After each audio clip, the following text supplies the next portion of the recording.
السلام عليكم ورحمة الله وبركاته. الحمد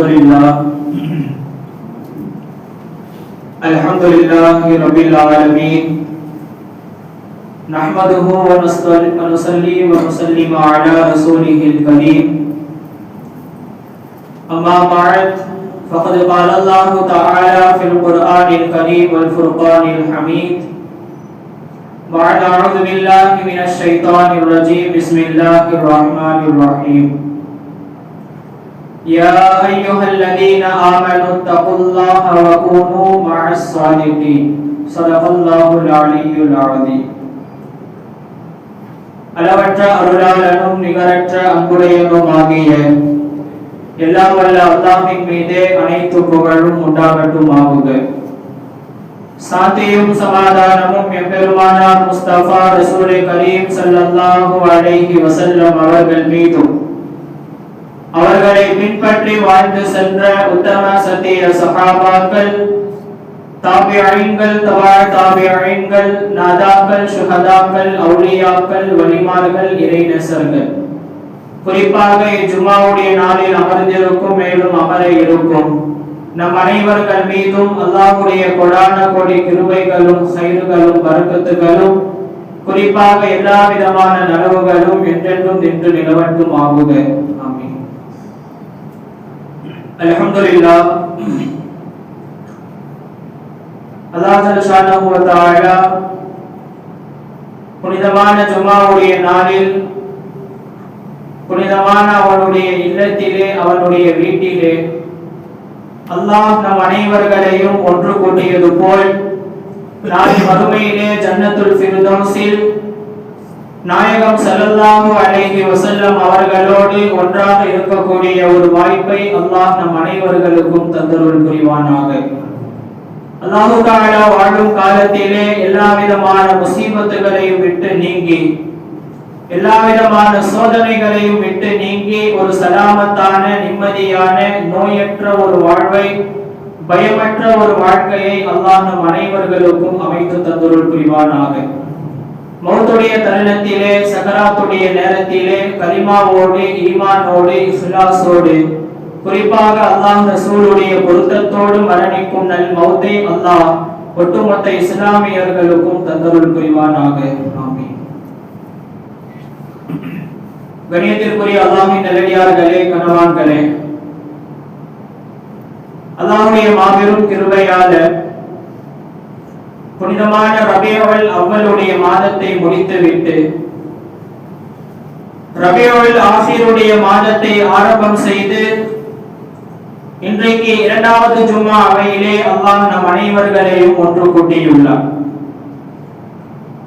அன்பார்ந்தவர்களே, பொதுவாக ரபியுல் ஆஹிர் மாதம் என்றாலே உலகம் முழுக்க பல மேடைகளில் பேசப்படக்கூடிய ஒரு விஷயம். ரபியுல் ஆஹிர் மாதம் என்றாலே நம்முடைய சிந்தனைகளில் வரக்கூடிய ஒரு விஷயம், கௌசுல் ஆலம், எல்லா வலிமார்களுக்கும் தலைவர், எல்லா இறைநேசர்களுக்கும் தலைவர், எல்லா முஸ்லிம்களுக்கும் முன்னோடியாய் திகழ்ந்த இமாம் அப்துல் காதிர் ஜீலானி கத்தஸல்லாஹு சிர்ரஹுல் அஸீஸ் அவர்கள் தான் நம்முடைய நினைவில் வருவார்கள். கண்ணியமான அல்லாஹ்வின் நல்லடியார்களே, அல்லாஹ் ஜல்லஷானஹு வ தஆலா அவர்களை 5வது நூற்றாண்டிலே பிறக்கச் செய்து ஒரு அபூர்வமான ஒரு வளர்ப்பையை, அபூர்வமான ஒரு தியாகத்தையே அல்லாஹ் தஆலா அவர்களின் மூலமாக நிகழ வைத்து இன்றைக்கு ரபியுல் ஆஹிர் பிறை 10ஆம் நாளிலே, ரபியுல் ஆஹிர் பிறை 10ஆம் நாள் இரவன்றே அவர்களுடைய வஃபாத், அவர்களுடைய மரணம் நிகழ்ந்தது. அந்த அடிப்படையிலே புனிதமான இந்த ஜும்ஆவுடைய நன்னேரத்தில் சற்று இறை நேசர்களை பற்றி, அவுலியாக்கள், வலிமார்கள், இன்றைக்கு வலிமார்கள் அப்படின்னு எடுத்துக்கொண்டால் நமக்கு மத்தியில் எந்த அளவுக்கு ஒரு வெறுப்பு, ஒரு அலர்ஜி இருக்கிறது. உண்மையாகவே இறை நேசர்கள் என்றால் யார்? இறை நேசர்களை பற்றி அல்லாஹ் குர்ஆனில் எந்த அளவுக்கு புகழ்ந்து பேசுகின்றார், இறை நேசர்களை எந்த அளவுக்கு நாம் மதிக்க வேண்டும், இறை நேசர்களை எந்த அளவுக்கு நாம் இஸ்ஸத் கண்ணியம் செலுத்த வேண்டும், அவர்களுடைய தியாகங்கள் எப்படி இருந்துச்சு என்பதை பற்றி சுருக்கமாக இந்த ஜும்மாவுடைய நேரத்தில் நாம் சிந்திக்க வேண்டும். அல்லாஹ் தஆலா குர்ஆனில் ஒரு வசனத்தை கூறுவார், யா அய்யுஹல்லதீன ஆமனு தகுல்லாஹ் வ கூனு மஅஸ் ஸாதிகீன். ஈமான் கொண்டவர்களே, நீங்கள் அல்லாஹ்விற்கு தக்வாவோடு நடந்து கொள்ளுங்கள், இறை அச்சத்தோடு வாழுங்கள். அதற்கு பிறகு அல்லாஹ் சொல்லக்கூடிய வார்த்தை கூனு மஅஸ் ஸாதிகீன், நல்லோர்களோடு, சாதிகீன்களோடு, உண்மையாளர்களோடு, இறை நேசர்களோடு, அவுலியாக்களோடு நீங்கள் இருங்கள் என்பதாக அல்லாஹ் கட்டளையிடக்கூடிய ஒரு விஷயம். இதற்கு ஒரு விளக்கம் எழுதுவாங்க தஃசீர்ல, தக்வாவுக்கும் சுஹபத்தே சாலிஹீன் நல்லோர்களுடைய தொடர்புக்கும் ஒரு காரண தொடர்பு என்பது கண்டிப்பாக இருக்கிறது. இன்றைக்கு நாம் பேசுகின்றோம் அடிக்கடி தக்வாவோடு இருங்கள், இறை அச்சத்தோடு இருங்கள். எல்லா நேரங்களிலேயும் தொழுகைகளிலே தனிமையில் இருக்கும் போது அந்த நிலையிலே தக்வாவோடு இருங்கள் என்பதாக அடிக்கடி நாம் பேசுகின்றோம். ஆனால் அல்லாஹ் தஆலா அந்த தக்வா எங்கிருந்து உற்பத்தி ஆகும் என்பதை அல்லாஹ் இதன் மூலமாக நமக்கு தெரியப்படுத்தலாம். முதலில் நல்லோர்களுடைய சகவாசம், நல்லோர்களுடைய தொடர்பு, இறை நேசர்களோடு தொடர்பு உங்களுக்கு இருந்தால் அல்லாஹ் ஜல்ல ஷானஹு வ தஆலா ஆட்டோமேட்டிக்கா உங்களுக்கு என்ன செய்வாங்க, தக்வாவோடு வாழக்கூடிய ஒரு வாழ்வை அல்லாஹ் உங்களுக்கு அமைத்து தந்து விடுவார். எல்லா தஃசீர்களுக்கும் முதன்மையான ஒன்று ரூஹுல் மஆனி. அதில் அல்லாமா ஆனிஸ் ரஹ்மத்துல்லாஹி அலைஹி அவர்கள் சொல்வார்கள், இந்த ஆயத்திற்கு ஹாலிகுஹும் லிதகூன மிஸ்லுஹும், நீங்கள் எந்த அடியார்களோடு இருக்கிறீர்களோ அவர்களை போலத்தான் நீங்கள் ஆகுவீர்கள். நல்லோர்களோடு நீங்கள் இருந்தால், இறை நேசர்களோடு நீங்கள் இருந்தால், ஷேக்மார்களுடைய தொடர்புகளோடு நீங்கள் இருந்தால், அவர்களுடைய அஹ்லாக், அவர்களுடைய வாழ்க்கை, அவர்களுடைய ஆதத்து, அவர்களுடைய பழக்க வழக்கங்கள் உங்களுக்கும் வரும். எங்க உண்மையான விஷயம் அதானே. இன்றைக்கு உலகத்துல ஒரு மனிதன் தன்னுடைய சிந்தனைகளில் அதிகமான பேராசை உள்ளவனாக, உலக ஆசைகளை அதிகமாக உள்ளடக்கியவனாக அவன் ஒருத்தன் இருந்தான் சொன்னா, அவனோடு நாம் தோழமை கொண்டால், அவனோடு தொடர்பு கொண்டால் கண்டிப்பாக நமக்கும் உலக ஆசை வந்துவிடும். இதே இறை நேசர்களோடு நல்லோர்களோடு இருந்து பாருங்கள், அல்லாஹ் தஆலா அவர்களுடைய அஹ்லாக்கை உங்களுக்கு அமைத்து தந்து விடுவார். அதனாலதான் நாம் சொல்றோம், இறை நேசர்களுடைய தொடர்பு ஒவ்வொருவருக்கும் கண்டிப்பாக அவசியம். இரண்டு விஷயங்கள் நமக்கு ரொம்ப முக்கியமானது இந்த உலகத்திலே. ஒன்று சுஹபத்து சாலிஹீன், இறை நேசர்களுடைய தொடர்பு, அல்லது கிராஅத்து சாலிஹீன், இறை நேசர்களுடைய வரலாறு என்ன செய்யுங்க, படித்து பாருங்கள். இறை நேசர்களுடைய வரலாறுகளை, இறை நேசர்களுடைய வாழ்க்கை வழிமுறைகளை கிதாபுகளிலே எடுத்து பாருங்கள். தொடர்பு வைக்க முடியலையா, அட்லீஸ்ட் இறை நேசர்களுடைய தொடர்பு, இறை நேசர்களுடைய வரலாறுகள் எப்படி இருந்துச்சு அதையாவது எடுத்து பாருங்கள். கண்ணியமான அல்லாஹ்வின் நல்லடியார்களே, இன்றைக்கு அந்த வரலாறுகளை நாம் படிக்காததின் காரணமாகத்தான் இன்றைக்கு வாலிப சமுதாயம் ஏதோ ஒரு ஹராமை நோக்கி இன்றைக்கு போய்கொண்டு இருக்கிறது. பழனி பாபா நம்ம கேள்விப்பட்டிருப்போம், ரொம்ப அழகாக சொல்வார்கள் அவருடைய அந்த பேச்சிலே, கூத்தாடிகளுக்கு போய் நிற்க வேண்டாம், கூத்தாடிகளுக்கு பின்னால் போய் நிற்க வேண்டாம், வரலாறுகளை எடுத்து படிங்கப்பா. வீர வரலாறுகளுக்கு சொந்தக்காரர்கள் நீங்கள், சஹாபாக்கள் வீரர்கள், வீர வரலாறுகளுக்கு சொந்தக்காரர்கள் நீங்கள். அந்த வீர வரலாறுகளை படிக்காமல் விட்டுவிட்டு கூத்தாடிகளுக்கு போய் நிற்கிறீர்களே, என்ன ஒரு ஏதோ ஒரு அநியாயம். உண்மையான விஷயம் அதான். இன்னைக்கு கண்ணியமான அல்லாஹ்வின் நல்லடியார்களே, இன்றைக்கு அப்படிப்பட்ட இறை நேசர்களை பற்றி, இறை நேசர்களுடைய கண்ணியங்களை இன்றைக்கு தெரியாமல் ஏதோ தர்காக்களிலே சில அனாச்சாரங்களை பார்த்து விட்டு இந்த துறையே ஆகாது, இந்த லைனே நமக்கு ஆகாது, இந்த வழியே ஒரு அலர்ஜி என்பதாக சொல்லிக்கொண்டு எல்லா இறைநேசர்களையும் படித்துக் கொண்டு, எல்லா இறைநேசர்களையும் திட்டிக் கொண்டு, எல்லா இறைநேசர்களையும் கேலியும் கிண்டலுமாக இன்றைக்கு இறைநேசர்கள் என்றாலே அவர்கள் என்ன அற்புதங்களை காட்டுவார்களா, முஅஜிசாக்களை காட்டுவார்களா, கராமத்தை காட்டுவார்களா, இப்படித்தான் இன்றைக்கு சொல்லிக் கொண்டிருக்கக்கூடிய ஒரு ஜாஹிலியா கூட்டம் இன்றைக்கு சுற்றி கொண்டிருக்கிறது. முதல்ல இறைநேசர்கள் என்றால் யார்? முதல்ல அதை நாம விளங்கணும். இறைநேசர்கள் என்றால் அவங்க எடுத்த உடனே ஸ்ட்ரைட்டா வானத்திலிருந்து குதித்தவர்கள் அல்ல. அவர்களும் ஒரு சாதா சீதாவான மனிதர்கள் தான். அவர்கள் ஏதோ நபிமார்களை பின்பற்றாதவர்கள் அல்ல, நம்முடைய ரசூலுல்லாஹ்வுடைய பேச்சை கேட்காதவர்கள் அல்ல, ஒரு ஹராமை ஹலாலாக மாற்றக்கூடியவர்கள் அல்ல, ஒரு ஹலாலை ஹராமாக மாற்றக்கூடியவர்கள் அல்ல, அல்லாஹ்வுடைய கிதாபை குர்ஆனை பின்பற்றாதவர்கள் அல்ல. இறைநேசர்கள் ஒரு சாதா சீதாவான மனிதர்கள், அல்லாஹ்வையும் ரசூலையும் முழுமையாக ஏற்று தன்னுடைய கல்வியிலே தன்னுடைய உள்ளத்தில் இருந்த உலக ஆசைகளை மொத்தமாக வெளியாக்கி எப்பவுமே 24 hours அவர்கள் உறங்கினாலும் அவர்களுடைய வாய் சும்மா இருக்குமே தவிர அவர்களுடைய உள்ளங்கள் தூங்காது. எல்லா நேரங்களிலேயும் திக்ருகளோடு தஸ்பீகளோடு அவர்களுடைய கல்வி இயங்கிக் கொண்டே இருக்கும். அவர்கள் மௌத்தானாலும் அவருடைய கல்வி மௌத்தாகாது. எல்லா நேரங்களிலேயும் அல்லாஹ்வையும் ரசூலையும் முழுமையாக ஏற்று தன்னுடைய கல்வியிலே திக்ருகளை தஸ்பீகளை புகுட்டி அதன் மூலமாக இறை நெருக்கத்தை பெற்றவர்கள் தான் இந்த இறை நேசர்கள்.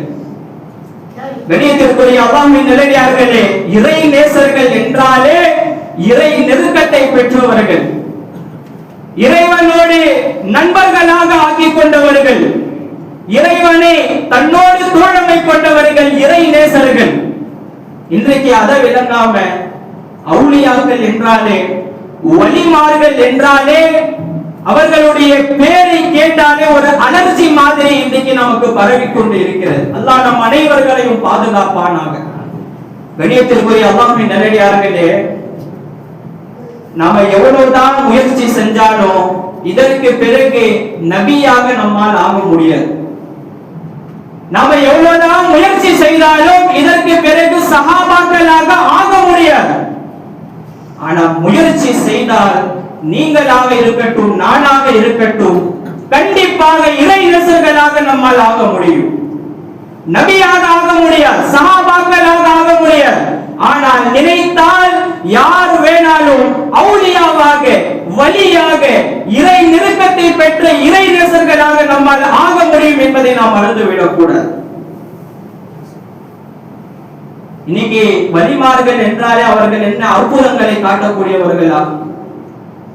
டைரக்டா வானத்தில் இருந்து கேட்ட உடனே அவர்கள் இறக்கக்கூடியவர்களா? அப்படின்னு ஒரு சிந்தனை இன்னைக்கு நமக்கு இருக்கு. கண்ணியமான அல்லாஹ்வின் நல்லடியார்களே, அற்புதங்களை காட்டுபவர்களுக்கு அவர்கள் என்ன நபிமார்களா? முஅஜிசாக்களை காட்டுபவர்களுக்கு மலக்குமார்களா? சாதாசீதமான மனிதர்கள். யார் வேணாலும் இறைநேசர்களாக ஆக முடியும். அல்லாஹ் தஆலா குர்ஆன்ல அழகாக அவர்களுடைய அடையாளங்களை சொல்லுவார். இறை நேசர்கள் என்றால் யார் தெரியுமா? அல்லதீன இதா ذுகிரல்லாஹ் வஜிலத் குலூபுஹும். ஒருத்தரை நீங்கள் பார்த்தால் உடனே உங்களுடைய உள்ளத்தில் தோன்றும் அல்லாஹ்வுடைய பயம். ஒருத்தரை நீங்கள் பார்த்த உடனே அல்லாஹ்வுடைய நினைவு உங்களுடைய உள்ளத்தில் வரும். அவர்கள் இறைநேசர்கள். ஸல்லல்லாஹு அலைஹி வஸல்லம் சொல்றாங்க, அல்லதீன இதா ரூ ذுகிரல்லாஹ். சில நபர்களை நீங்கள் பார்த்தால் உடனே அல்லாஹ்வுடைய சிந்தனை உங்களுடைய உள்ளத்தில் வரும். லா யக்ஷா ஜலீசுஹும். அவர்களோடு இருக்கக்கூடியவர்கள் கண்டிப்பாக ஒரு காலம் கெட்டு போக மாட்டார்கள். அடுத்தபடியாக அவருடைய அடையாளங்கள் முஸ்தஜாபு தாவா. அல்லாஹ் அவர்களுடைய எல்லா துஆக்களையும் அங்கீகரிப்பார். அவர்களுடைய எல்லா துஆக்களையும் அல்லாஹ் கபூல் செய்வார். முஸ்தஜாபு தாவாவிற்கு தகுதியானவர்கள் இறைநேசர்கள். முக்கியமாக அகப்பார்வை உடையவர்கள். ஒருத்தரை பார்த்த உடனே அவரு உள்ளத்திலே என்ன நினைக்கிறார் சொல்லி அந்த அகப்பார்வையையும் விளங்கக்கூடியவர்கள் இறைநேசர்கள். உஸ்மான் ரலியல்லாஹு காலத்துல மூன்றாவது ஹலீஃபா ஹிலாஃபத்தே உஸ்மான் அவர்களுடைய ஆட்சி காலத்தில் சபையில் அமர்ந்து கொண்டிருக்கும் பொழுது ஒரு நபர் அந்த சபைக்கு வரார். வந்த உடனே உஸ்மான் ரலியல்லாஹு கேட்டாங்க, என்ன தோழரே, இன்னைக்கு உங்களுடைய கண்களில் விபச்சாரத்துடைய அடையாளத்தை நான் பார்க்கின்றேன். இன்றைக்கு உங்களுடைய கண்களில் விபச்சாரத்துடைய ஜினாவுடைய அடையாளத்தை நான் காணுகின்றேன். என்ன தோழரே, என்ன ஆனது? உடனே அந்த நபர் திகைத்து போய், இவருக்கு எப்படி தெரிஞ்சிருச்சு? உடனே உஸ்மான் ரலியல்லாஹு சொல்றாங்க, கலீஃபா அவர்களே, நிச்சயமாக அதுதான். நான் நடந்து கொண்டு வந்துட்டு இருக்கும் போது ஒரு பெண்மணியை நான் பார்த்தேன். திடீரென்று என்னுடைய சிந்தனை தவறான சிந்தனையின் பக்கம் போனது. அதான் ஏற்பட்ட விஷயமே. உடனே உஸ்மான் ரலியல்லாஹு கேக்குறாங்க அந்த நபரு, அவஹியும் பாத ரசூலில்லாஹ், ரசூலுல்லாஹ்வுக்கு பிறகுமா இன்னும் வஹி வருது?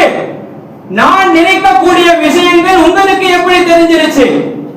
இன்னுமா வஹி வந்துகிட்டு இருக்கு? இன்னுமா ஜிப்ரீல் மலக்கு வந்துகிட்டு இருக்காங்க? அப்ப சொல்றாங்க உஸ்மான் ரலியல்லாஹு, இல்லை இல்லை, இது ஃபர்ராசத்துல் முஃமினீன், அல்லாஹ் சில முஃமின்களை தேர்ந்தெடுத்து கொடுக்கக்கூடிய அகப்பார்வையை விளங்கக்கூடிய தகுதியானவர்களை அல்லாஹ் சில நபர்களை தேர்வு செய்கின்றான். அதுதான் இது. கண்ணியமான அல்லாஹ்வின் நல்லடியார்களே, இறை நேசர்கள் அகப்பார்வை உடையவர்களாகவும் இருப்பார்கள். கடைசியா ரொம்ப ஹை லெவலா இருக்கணும்னு சொல்லி அவசியம் இல்லை, ரொம்ப அற்புதங்களை காட்ட வேண்டும் என்பது அவசியம் இல்லை. சாதா சீதாவாக எளிமையான தோற்றத்தில் இருப்பார்கள் இறை நேசர்கள். ஏதாவது ஒரு நேரத்தில் அற்புதங்கள் வெளிப்படும். அது இவர்களால் வெளிப்படுத்த முடியாது. அல்லாஹ்வே ஏதாவது ஒரு நேரத்தில் அற்புதங்களை வெளிப்படுத்துவான். அன்பார்ந்தவர்களே, உண்மையாக என்னுடைய வாழ்வில் நடந்த விஷயத்தை நான் இப்ப சொல்றேன். நம்முடைய ஆர்னி பாபா மதரசா, இப்பொழுதும் அங்க ஒரு ஷேக் ஷாவுல் அமீத் என்று சொல்லப்படக்கூடிய ஒரு ஷேக் இருக்கிறாங்க. அல்லாஹ் அவர்களுடைய ஹயாத்துல பரக்கத்து செய்வானாக. திருச்சியை சேர்ந்த ஷேக், நிறைய முரீதீன்கள், நிறைய கலீஃபாக்கள் இருக்கிறார்கள். அந்த ஷேக் நாங்க ஓதுற காலத்துல ஹிஃப்ஸ் ஓதிக்கிட்டு இருக்கிறோம். அந்த ஷேக்குக்கு குர்ஆன் கூட அவர்கள் மதரசாவுக்கு போய் படித்தது கிடையாது.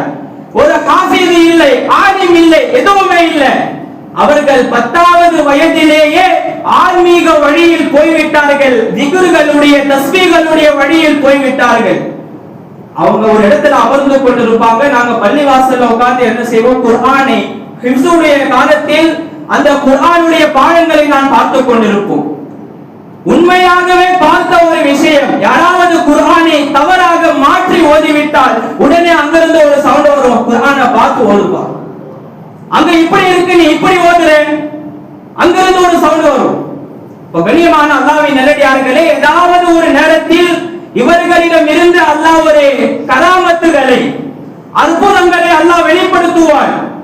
அல்லாஹ்விடம் இருந்து அற்புதம் வெளிப்பட்டால் அதற்கு குதுரத் என்பதாக சொல்லுவோம். நபிமார்களிடம் இருந்து அந்த அற்புதங்கள் வெளிப்பட்டால் முஅஜிஸா என்பதாக சொல்லுவோம். இறை நேசர்கள் தந்த அற்புதம் வெளிப்பட்டுச்சுன்னா கராமத் என்பதாக நாம் சொல்லுவோம்.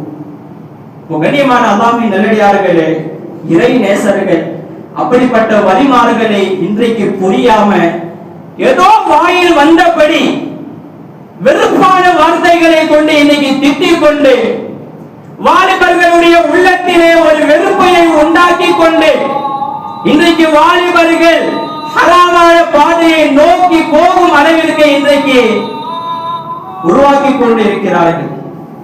இன்னைக்கு பாருங்க, கரூர்ல நடந்த ரொம்ப ஒரு கவலையான ஒரு விஷயம். கரூர்ல நடந்த அந்த சம்பவம் ஒரு சாம்பிள் தான் அன்பார்ந்தவர்களே.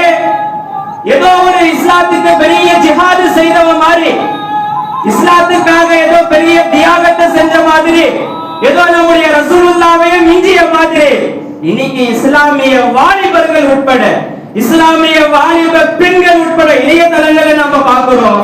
அல்லாஹ் பாதுகாக்கணும். புர்காவை போட்டுக்கொண்டு ஏதோ அந்த கட்சியுடைய அந்த துண்டை போட்டுக்கொண்டு எந்த அளவுக்கு பேசுறாங்க இஸ்லாமிய பெண் மக்கள். கண்ணியமான அல்லாஹ்வின் நல்லடியார்களே, இன்றைக்கு அப்படிப்பட்ட இறைநேசர்களுடைய வரலாறுகளை இவர்கள் எடுத்து படித்தால் இந்த அளவுக்கு ஹராமான பாதையில் போயிருக்க முடியாது. சின்ன விஷயத்துக்கு வரலாம். அப்படிப்பட்ட எல்லா வழிமார்களுக்கும் தலைவர், எல்லா அவுலியாக்களுக்கும் தலைவர் என்று பேர் போன நம்முடைய இமாம் கௌசுல் ஆலம் அப்துல் காதர் ஜீலானி கத்தஸல்லாஹு சிர்ரஹுல் அஸீஸ், அல்லாஹ் அவர்களுடைய மன்னரையை மென்மேலும் அல்லாஹ் ஒளிமயமாக்குவானாக. அல்லாஹ் ஒவ்வொரு நூற்றாண்டிலேயும் இஸ்லாத்திலே ஏதாவது சூழ்ச்சிகள், ஃபித்னாக்கள், குழப்பங்கள் அதிகமாச்சுனா அல்லாஹ் ஒவ்வொரு நூற்றாண்டிலேயும் ஒவ்வொரு ஷேഖை, ஒவ்வொரு அவுலியாவை, ஒவ்வொரு இறைநேசரை அல்லாஹ் அனுப்பி கொண்டுதான் இருக்கின்றார். அந்த வழியில் வந்தவர்கள் தான் 5வது நூற்றாண்டில் திகழ்ந்தவர்கள் தான் அப்துல் காதர் ஜீலானி கத்தஸல்லாஹு சிர்ரஹுல் அஸீஸ். இவர்களுடைய வரலாறுகளை நம்ம கேட்க அவ்வளவு இனிமையாக இருக்கும், சொல்வதற்கு நேரம் இருக்காது. இவர்களுடைய பெற்றோர்களை எந்த அளவுக்கு தக்குவா உடையவர்களாக இருந்தார்கள் தெரியுமா? இவர்களுடைய பெற்றோர்களை எந்த அளவுக்கு இறையச்சம் உடையவர்களாக இருந்தார்கள் தெரியுமா? திருமணம் ஆகுவதற்கு முன்பு இவருடைய பெற்றோர்களுக்கு அவருடைய வாப்பா அபூ சாலிஹ் ரஹ்மத்துல்லாஹி அலைஹி, இவர்கள் ஒரு வழியா நடந்து போய்கொண்டே இருக்கிறாங்க. ஒரு ஆறு இடையில வருது. கடுமையான பசி, கடுமையான பட்டினி, ஏதாவது சாப்பிட கிடைக்குமான்னு சொல்லி ஏங்கி போய்கொண்டே இருக்கிறாங்க. திடீர்னு அந்த ஒரு ஆறுல ஒரு ஆப்பிள் பழம் என்ன மிதக்கிட்டே வருது. அதை பார்த்த உடனே அவர் எடுத்து பசியால சாப்பிட்டு விட்டார். அதற்கு பிறகு இவர் யோசிக்கிறார், அல்லாஹ் அக்பர், நாம ஒரு ஹலால சாப்பிட்டோமா ஹராம சாப்பிட்டோமா தெரியலையே. ரொம்ப கைசேதம் அடைந்து, ரொம்ப கவலை அடைந்து அந்த ஆற்றுடைய ஆரம்ப பகுதி எது என்பதாக தேடி பல மைல் தூரம் அவர்கள் நடந்து போய்கொண்டே இருக்கிறார்கள். பல மணி நேரம். ஏன்? ஒரு சின்ன ஆப்பிள் பழத்தை சாப்பிடுறதுக்காக. கடைசி அவருடைய வீடு தேடி எப்படியோ போயிட்டாங்க. அந்த ஆப்பிளுடைய சொந்தக்காரரும் ஒரு இஸ்லாமியர் தான். போன உடனே யாரு பாணி? அப்போ இந்த அப்துல் காதர் ஜீலானி அவருடைய வாப்பா சொல்றாங்க, அப்ப இன்னும் கல்யாணம் ஆகல. இல்ல, நான் இப்படி ஒரு ஆப்பிள் பழத்தை சாப்பிட்டேன், அது ஹராமா ஹலாலான்னு தெரியல. அது உங்களுடையதாக இருந்தால் எப்படியாச்சும் எனக்கு ஹலாலாக ஆக்கி விடுங்கள். ஒரு ஹராமுடைய பொறுப்பையும் என்னுடைய உள்ளத்துல போக கூடாது, அதை நான் விரும்புகின்றேன். எப்படியாச்சும் ஹலாலாக ஆக்கிடுங்களேன். அப்ப அந்த சொந்தக்காரர் சொல்றாராம், சரி நான் ஆக்கிடுறேன், ஆனா ஒரு நிபந்தனை, என்னுடைய மகனை நீங்கள் திருமணம் செய்து கொள்ள வேண்டும். இவருக்கு ஒரே ஆச்சரியம், என்ன ஒரு ஆப்பிள் பழத்துக்காக இவருடைய மகளை திருமணம் செய்து சொல்கிறார்களே. ரொம்ப திகைத்து போய், சரி நான் செஞ்சுக்கிறேன், எப்படியாச்சும் எனக்கு ஹலாலாக ஆனா போதும், நான் செஞ்சுக்கிறேன். அப்ப அந்த சொந்தக்காரர் சொல்றாரு, இன்னொரு விஷயத்தை நான் இப்பவே சொல்லிடுறேன், என்னுடைய மகள் ஊமை, வாய் பேச முடியாது, அவருடைய இரு கால்கள் நுண்டி, அவருடைய இரு கண்கள் குருடு, அவருடைய இரு கைகள் சூகை, எதுவுமே செயல்பாட்டில் இல்ல. செஞ்சுக்கிறீங்களா?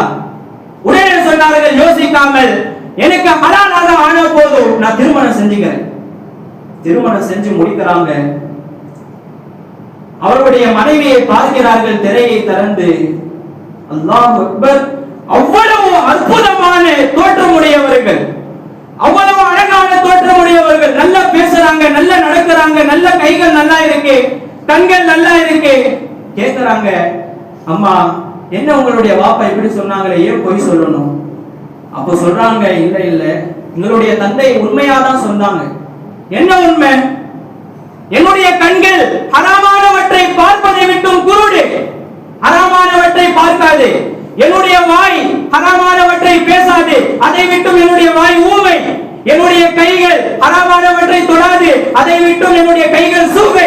என்னுடைய கால்கள் ஹராமான பாதையில் நடக்காது, அதை விட்டும் என்னுடைய கால்கள் நொண்டி. கேட்ட உடனே அவர்களுக்கு ரொம்ப சந்தோஷம். அதற்கு பிறகு 2 பேரும் சந்தோஷமாக வாழ்கிறார்கள். அல்லாஹ் தஆலா இப்படிப்பட்ட தம்பதிகள் தக்வாவோடு இருக்கக்கூடிய இந்த பெற்றோர்களிடம் இருந்து பிறக்கக்கூடிய குழந்தை சாதாரணமான குழந்தையாக இருக்கும், அவ்வளவு இறைநேச குழந்தை அல்லாஹ்வா இருக்கும்.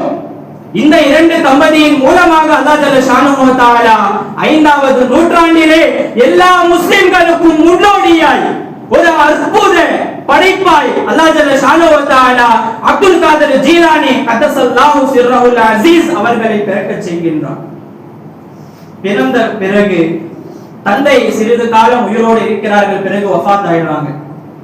குழந்தை சிறு வயதில் இருக்கும் போதே வஃபாத் ஆகி விடுகிறார்கள். அதற்கு பிறகு தாய் தன்னந்தனியாக இருந்து குழந்தையை வளர்க்கிறார்கள். ஐந்தாவது வயதிலே பள்ளிக்கூடத்துக்கு அனுப்புகிறார்கள். 7வது வயதிலே அந்த குழந்தை ஹாஃபிதுல் குர்ஆன். 7 வயசிலேயே. இன்னைக்கு பெற்றோர்கள் நாம யோசிக்கணும், நம்முடைய குழந்தைகளுக்கு எந்த அளவுக்கு நாம தீனை புகட்டுகின்றோம். இன்னைக்கு நாம தீனை புகட்டுறோமா, உலக கல்வியை இன்னைக்கு நாம புகட்டுறோமா? 7 வயசுலயே ஹாஃபிதுல் குர்ஆனுங்க. அந்த குழந்தைகிட்ட கேட்கிறாங்க, என்னப்பா இந்த வயசுலயே ஹாஃபிஸா? எப்படி அந்த குழந்தை இவ்வளவு தெளிவாக பேசுது? இல்ல என்னுடைய தாய் என்னை கருவிலே சுமக்கும் போதே அதிகமாக குர்ஆனை ஓதிக் கொண்டிருந்தார்கள். அதை கேட்டு கேட்டு கேட்டு என்னுடைய உள்ளத்துல பதிஞ்சிருச்சு. நான் பிறந்ததற்கு பிறகு தாயிடத்திலே பால் குடிக்கும் போதும் என்னுடைய தாய் குர்ஆனை ஓதிக்கொண்டே இருப்பார்கள். அதை கேட்டு கேட்டு என்னுடைய உள்ளத்துல பதிஞ்சிருச்சு. அதனால இப்ப நான் இவ்வளவு சீக்கிரமாக அல்லாஹ் என்ன ஹாஃபிஸாக ஆக்கிவிட்டான். அல்லாஹ் இருக்கக்கூடிய எல்லா பெற்றோர்களுக்கும் அப்படிப்பட்ட தக்வாவை தந்தருள் புரிவானாக. கண்ணியமான அல்லாஹ்வின் நல்லடியார்களே, கடைசியாக அவர்கள் வளருகிறார்கள். ஏராளமான அற்புதங்கள் இருக்கு. அவருடைய வரலாறுகளை எடுத்து படியுங்கள். அந்த அளவுக்கு அல்லாஹ் ஒரு ஈர்ப்பை நமக்கு தந்திருப்பார்.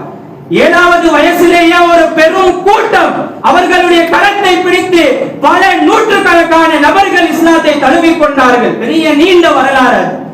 கடைசியா போக போக பக்தாதுக்கு படிக்க போறாங்க. பக்தாதிலே படிக்க போகிறார்கள். எல்லா துறைகளிலேயும் தேர்ச்சி பெற்றவர்கள். ஃபிக்ஹ் சட்டங்களிலே, ஹதீஸுடைய துறைகளிலே, குர்ஆனுடைய துறைகளிலே பல தீர்ப்புகளை வழங்குவதற்கு ஒரு முஃப்தியாக, தீர்ப்பை வழங்கக்கூடிய ஒரு காதியாக, எல்லா துறைகளிலேயும் முன்மாதிரியாய் கிட்டத்தட்ட 13 துறைகளிலே அவர்கள் தன்னுடைய மாணவர்களுக்கு பாடங்களை நடத்தியுள்ளார்கள். சொல்ல போனால் 90 வயதிற்கு பிறகும் அவர்கள் முதர்ரிஸாக, ஆசிரியராக திகழ்ந்தார்கள். அல்லாமா அப்துல் காதர் ஜீலானி கத்தஸல்லாஹு சிர்ரஹுல் அஸீஸ். கண்ணியமான அல்லாஹ்வின் நல்லடியார்களே, சொல்லிக்கிட்டே போகலாம். கடைசியாக இவர்களின் மூலமாக நமக்கு சில பாடங்களை நாம் எடுத்துக்கொள்ள வேண்டும். கடைசி மௌத்துடைய தருணத்தில் இன்றைக்கு தான் நிகழ்ந்தது. ரபியுல் ஆகிர் பிறை 10ஆம் நாள் இரவன்று சனிக்கிழமை. ரொம்ப நோய்வாய்ப்பட்டுதான் அவங்க வஃபாத் ஆகல. அல்லாஹ் ரொம்ப இலகுவாக அவர்களுக்கு மௌத்தை கொடுத்துட்டான். கடைசி மௌத்துல அந்த சக்கராத்துல இருக்கும் பொழுது 4 வார்த்தைகளை நமக்கு அழகான வைர சொற்களாய் சொல்லிவிட்டு போனார்கள். அதை மட்டும் நான் சுருக்கமா சொல்லிடுறேன். முதலாவதாக, இறை நேசர்களாக ஆக வேண்டும் என்றால் இந்த 4 விஷயங்கள் உங்களுடைய வாழ்க்கையில் எடுத்துக் கொள்ளுங்கள். அக்ரிஜு துன்யா மின் குலூபிக்கும் இலா ஐதீக்கும். துன்யாவை உங்களுடைய கல்புல வைக்காதீங்க, உங்களுடைய கைகள்ல வைங்க. கைகள்ல வைத்தீர்கள் என்றால் அது உங்களுக்கு எதுவும் செய்யாது. கல்புல போயிடுச்சுன்னு சொன்னா உங்களுடைய வாழ்க்கையை நாசமாக ஆயிடும். எவ்வளவு அற்புதமான சொற்கள்! உள்ளத்துல வைக்காதீங்க துன்யாவை, கைகள்ல வைங்க. எந்த அளவுக்கு தேவையோ அவ்வளவு யூஸ் பண்ணுங்க, அளவு மீறி போகாதீர்கள் என்பதாக சொன்னாங்க. இரண்டாவது, அல் இஸ்முல் ஆதம் அன் தகூல அல்லாஹ் வலவு ஃபீ குலூபிக்கும் இல்லா சிவா. இஸ்முல் ஆதம் சொன்னாலே நாம எதையோ இன்னைக்கு நாம நினைக்கிறோம். அஸ்மாவுல் ஹுஸ்னாவாக இருக்குமோ அல்லது கலிமாவாக இருக்குமோ, அன்பார்ந்தவர்களே, இவர்கள் சொல்கிறார்கள் இஸ்முல் ஆதமை நீங்கள் சொல்லி அல்லாஹ்ட்ட துஆ செய்தால் அல்லாஹ் கண்டிப்பாக அங்கீகரிப்பார். அந்த இஸ்முல் ஆதம் பெரிய வார்த்தை அல்ல, அல்லாஹ். அல்லாஹ் என்ற வார்த்தையை மட்டும் அந்த சொல்லும் பொழுது உங்களுடைய கல்புல, உங்களுடைய உள்ளத்துல அல்லாஹ்வை தவிர வேறு எதையும் வைக்காதீர்கள். மனதால் நீங்கள் அல்லாஹ் அல்லாஹ் என்ற வார்த்தையை சொன்னால் அல்லாஹ் உங்களை இறை நேசர்களாக ஆக்குவார். மூன்றாவதாக சொன்னார்கள், லா தத்லிமு அஹதன் வலவ் ஃபீ குலூபிக்கும். நீங்க ரியல்ல வேணாம், நீங்கள் வெளிப்படையாக வேண்டாம், உள்ளத்துல கூட யாருக்குமே அநியாயம் நினைக்காதீர்கள். உள்ளத்துல கூட அநீதம் நினைக்காதீர்கள். காரணம், அல்லாஹ் அநியாயம் செய்தவர்களுடைய அநியாயத்தை அல்லாஹ் ஒருபோதும் மன்னிப்பதில்லை. உள்ளத்துல கூட அநியாயத்தை நினைக்காதீங்க. கடைசியா 4ஆவதாக சொன்னார்கள், யஅமலில் கைர லிமன் யஸ்தஹிக்கு வ லிமன் லா யஸ்தஹிக்கு ஃபல் அஜ்ரு அலல்லாஹ். நீங்க ஒரு நல்ல விஷயத்தை செய்றீங்கன்னா அது அந்த செய்யப்படுபவர் அவர் அதற்கு தகுதியானவரா தகுதி இல்லாதவரா பார்க்க வேண்டாம். அவர் வசதியானவரா வசதியற்றவரா பார்க்க வேண்டாம். ஒரு கைரை நீங்க செய்றீங்கன்னா அது யாருக்கு வேணாலும் செய்யுங்கள், அல்லாஹ் உங்களுக்கு கூலியை தருவான் என்பதாக சொல்லிவிட்டு சக்கராத்துடைய நேரத்திலே தங்களுடைய மகன்களுக்கு நசீஹத் செய்துவிட்டு விடை பெறுகிறார்கள். அப்துல் காதர் ஜீலானி கத்தஸல்லாஹு சிர்ரஹுல் அஸீஸ். கண்ணியமான அல்லாஹ்வின் நல்லடியார்களே, அனைவர்களும் யார் நினைத்தாலும் இறை நெருக்கத்தை பெற்று வலிமார்களாக அவுலியாக்களாக இறை நேசர்களாக ஆக முடியும். ஆகுவதற்கு இந்த 4 வழிமுறைகளை சொல்லிக் கொடுக்கிறார்கள். அல்லாஹ் ஜல்ல ஷானஹு தஆலா இந்த 4 வழிமுறைகளையும் ஏற்று அதை நம்முடைய வாழ்க்கையிலே கொண்டு வரக்கூடிய நசீபை அல்லாஹ் நம் அனைவர்களையும் அவுலியாக்களாக இறை நேசர்களாக அல்லாஹ் தந்தருள் புரிவானாக. அஸ்ஸலாமு அலைக்கும் வரஹ்மத்துல்லாஹி வபரகாத்துஹு.